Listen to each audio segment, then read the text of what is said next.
Taste the Daily.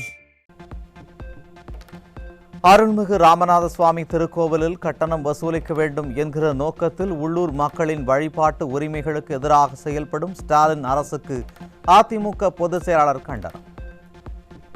மன தூய்மையோடு கோவிலுக்கு வரும் உள்ளூர் மக்களின் மனதை புண்படுத்தும் வகையிலும் அவர்களுக்கு ஆற்றன்னா துயரத்தையும் செலவையும் ஏற்படுத்தும் வகையிலும் எடுத்துள்ள கட்டண வசூல் நடவடிக்கைகளை உடனடியாக திரும்பப் பெற இந்து சமய அறநிலையத்துறைக்கு அதிமுக பொதுச் செயலாளர் வலியுறுத்தல்.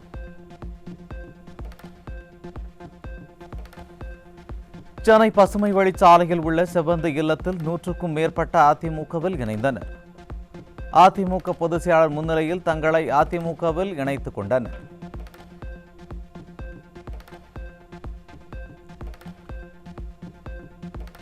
நாமக்கல் மாவட்டம் பரமத்தி வேலூரில் மூதாட்டி கொலை செய்யப்பட்ட விவகாரத்தில் பாதிக்கப்பட்ட குடும்பத்தினருக்கு முன்னாள் அமைச்சர் தங்கமணி நேரில் சென்று ஆறுதல். முதியவர்களுக்கு பாதுகாப்பு வழங்க அதிமுக பொதுச் செயலாளர் வலியுறுத்தி வரும் நிலையில் ஸ்டாலினின் மாடல் அரசு முதியவர்களுக்கு பாதுகாப்பு வழங்கியிருந்தால் இதுபோன்ற சம்பவங்கள் நிகழ்ந்திருக்காது என அதிமுக முன்னாள் அமைச்சர் பேட்டி. நேற்றைக்கு முன்தினம் பல்வேறு பகுதிகளில் நடைபெறுவதைப் போல தனியாக இருந்த வயதான ஒரு அம்மாவை பல்வேறு நபர்கள் சேர்ந்து கொலை செய்ததாக தெரிகின்றது. இதுபோன்று தனியாக வீடு இருக்கிறவர்களுக்கெல்லாம் பாதுகாப்பு வழங்க வேண்டும் என்று கழக பொதுச் செயலாளர் முன்னாள் முதலமைச்சர் எடப்பாடி அவர்கள் கோரிக்கை வைத்திருந்தார்கள்.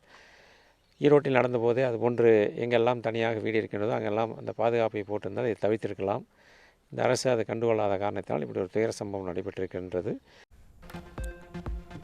2026 சட்டமன்ற தேர்தலில் அதிமுக தலைமையிலான கூட்டணிக்கு முழு ஆதரவு அளிப்பதாக அகில இந்திய கிறிஸ்தவ பாதுகாப்பு அமைப்பு அறிவிப்பு.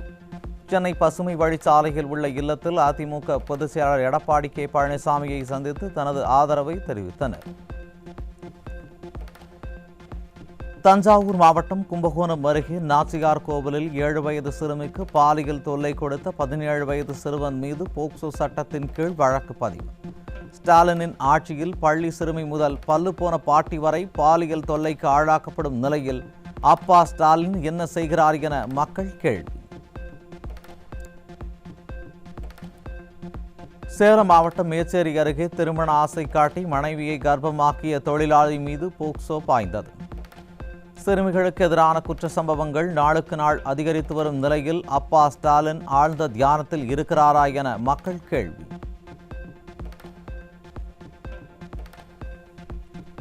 சென்னை தாம்பரம் சானிட்டோரியத்தில் செயல்படும் அரசு தங்கும் விடுதியில் 2 சிசிடிவி கேமராக்களை தவிர வேறு எதுவும் செயல்படவில்லை என அதிர்ச்சி தகவல்.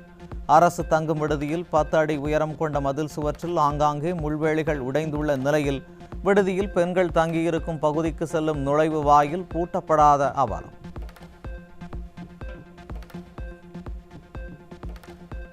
தாம்பரம் அடுத்த சிட்லப்பாக்கத்தில் உள்ள அரசு காப்பகத்தில் தங்கி படிக்கும் மாணவர்களை சந்திக்க பெற்றோர்களுக்கு அனுமதி மறுப்பு. 8ஆம் வகுப்பு படிக்கும் மாணவி பாலியல் வன்கொடுமைக்கு ஆளான நிலையில் காப்பகத்தில் தங்கி படிக்கும் தங்களது பிள்ளைகளை காண வந்த பெற்றோர்களுக்கு அனுமதி மறுக்கப்பட்டதால் பெற்றோர் அதிர்ச்சி. சென்னை கிழக்கு கடற்கரை சாலையில் உள்ள ஈஞ்சம்பாக்கத்தில் உடல்நலம் பாதிக்கப்பட்ட பச்சிளம் பெண் குழந்தையை மைதானத்தில் தூக்கி வீசி கொலை செய்த கொடூரத்தார். புரட்சி தலைவி அம்மாவின் பொன்னான தொட்டில் குழந்தை திட்டத்தை திறனற்ற ஸ்டாலின் அரசு முடக்கியதே இதுபோன்ற குற்றங்களுக்கு காரணம் என மக்கள் விமர்சனம்.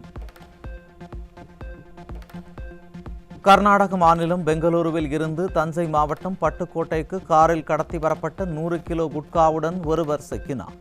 ஸ்டாலின் மாடல் அரசின் ஏவல் துறை கும்பகர்ண தூக்கத்தில் இருப்பதால் தமிழகத்தில் இளைஞர்கள் வாழ்வை சீரழிக்கும் போதைப் பொருட்கள் சர்வ சாதாரணமாக கிடைப்பது மீண்டும் மீண்டும் அம்பலம். கன்னியாகுமரி மாவட்டம் நாகர்கோவிலில் இளைஞர்களின் வாழ்வை சீரழிக்க மெத்தப்பட்டமையின் போதைப் பொருட்கள் வைத்திருந்த வழக்கறிஞர் சிக்கினார். அலங்கோல ஸ்டாலின் மாடல் ஆட்சிக்கு தமிழ்நாட்டில் தங்கு தடையின்றி புழங்கும் போதைப் பொருட்களே சாட்சியாக உள்ளதாக மக்கள் குற்றச்சாட்டு. குறைந்தபட்ச மாத ஓய்வூதியமாக 7,850 ரூபாய் வழங்குவது உள்ளிட்ட கோரிக்கைகளை வலியுறுத்தி வேலூரில் சத்துணவு அங்கன்வாடி ஓய்வூதியர் சங்கத்தினர் கருப்பு உடை அணிந்து ஆர்ப்பாட்டம். ஸ்டாலின் மாடல் ஆட்சியில் பொதுமக்கள் மட்டுமின்றி அரசு ஊழியர்கள், அங்கன்வாடி பணியாளர்களுக்கும் இப்போராட்டமே வாழ்க்கையான அவலம். கடலூர் மாவட்டம் விருத்தாச்சலம் அருகே தேவாலயத்திற்கு பாத யாத்திரையாக நடந்து சென்ற பக்தர்கள் மீது கார் மோதி விபத்துக்குள்ளானதில் 3 பேர் உயிரிழந்த பரிதாபம். படுகாயமடைந்த 4 பேர் மருத்துவமனையில் சிகிச்சைக்காக அனுமதி.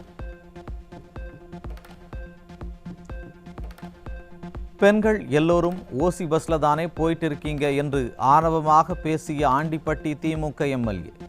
மலை கிராம மக்களின் வாய் கூசாமல் இஷ்டத்திற்கு அள்ளிவிட்ட திமுக எம்எல்ஏவின் ஆணவ பேச்சால் பெண்கள் அதிருப்தி. நீங்க கஷ்டப்படாம 4 மணி வரைக்கும் வேலை செய்யுங்க. 4 மணிக்கு மேல உங்க வாட்டுக்கு ஓசியா பஸ்ல போய் தேனிக்கு போங்க, ஆண்டிட்டி போங்க, உசிலம்பட்டி போங்க. திருப்பத்தூர் மாவட்டம் வாணியம்பாடி அருகே கந்து வட்டிக்கு பணம் வாங்கிய விவகாரத்தில் விவசாயி குடும்பத்தை திமுக பிரமுகர்கள் மிரட்டி ஊரை விட்டு ஒதுக்கி வைத்த அவலம். சமூக நீதி பேசும் விடியா ஸ்டாலின் திமுகவினரின் அராஜகத்தை தட்டி கேட்பதற்கு திராணி இருக்கிறதா என பொதுமக்கள் கேள்வி. ஏற்கனவே தமிழ்நாடு லட்சக்கணக்கில் கடனில் தத்தளிக்கும் நிலையில் மேலும் 3400 கோடி ரூபாய் கடன் வாங்க உலக வங்கியுடன் ஒப்பந்தம் செய்துள்ள ஸ்டாலின் அரசு 70 ஆண்டுகளாக தமிழ்நாடு வாங்கிய கடன்களை 4 ஆண்டுகளில் வாங்கிவிட்டு நிதி இல்லை என பஞ்சப்பாட்டு படிக்கும் ஸ்டாலின் வாங்கும் கடன்களை எதற்கு பயன்படுத்தினார் என வெள்ளை அறிக்கை சமர்ப்பிக்க முடியுமா என மக்கள் கேள்வி. தமிழகத்தில் 19,260 இடைநிலை ஆசிரியர் பணியிடங்கள் காலியாக உள்ளதாகவும் ஸ்டாலின் அரசு இதற்கு நடவடிக்கை எடுக்கவில்லை எனவும் ஆசிரியர் கூட்டமைப்பு வேதனை.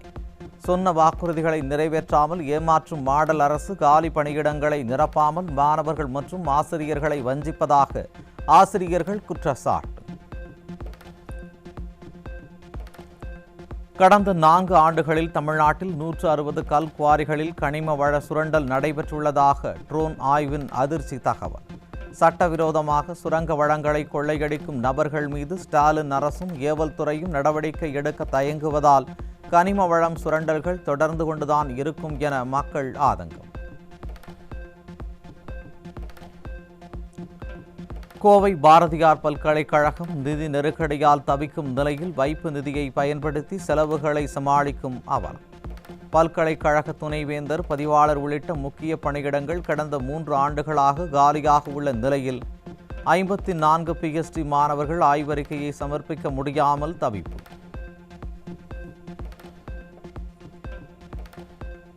சேலம் மாவட்டம் கவுண்டம்பட்டி பகுதியில் நாய்கள் சிறுவனை விரட்டி கடிக்கும் CCTV காட்சிகள் வெளியாகியுள்ளது. கும்பகர்ண தூக்கத்தில் இருக்கும் மாநகராட்சி நிர்வாகம் தெருநாய்களை கட்டுப்படுத்த வேண்டும் என மக்கள் வலியுறுத்தல்.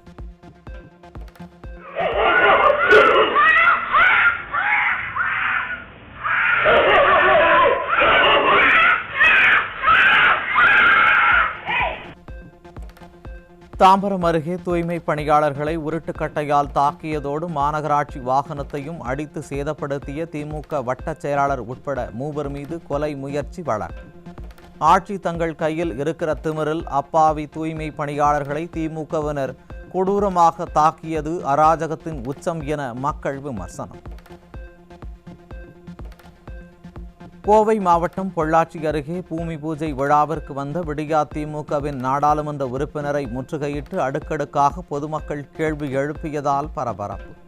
மக்களிடம் தங்கள் குட்டு அம்பலப்பட்டு விட்டதே என எண்ணி பதில் கூற முடியாமல் திணறிய திமுக MP ஈஸ்வரசாமி.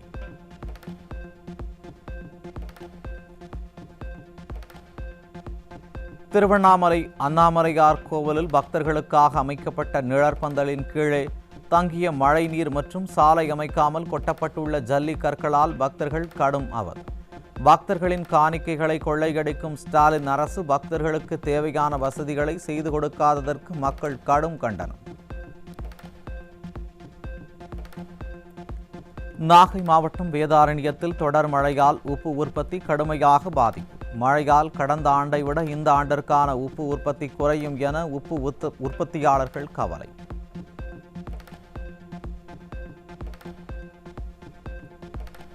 கள்ளக்குறிச்சி மாவட்டம் தியாகதுர்கம் அருகே அரசு ஆரம்ப பள்ளியில் புழுவுடன் வழங்கப்படும் சத்துணவு தங்களுக்கு வேண்டாம் என கூறி உணவை தட்டில் ஏந்தி பள்ளி குழந்தைகள் தர்ணா. நாட்டின் எதிர்காலமான பள்ளி குழந்தைகளுக்கு தரமான உணவை வழங்க திராணி இல்லாமல் தட்டேந்தி போராட வைத்ததுதான் திறனற்ற ஸ்டாலின் மாடலா என பெற்றோர் ஆவேசம்.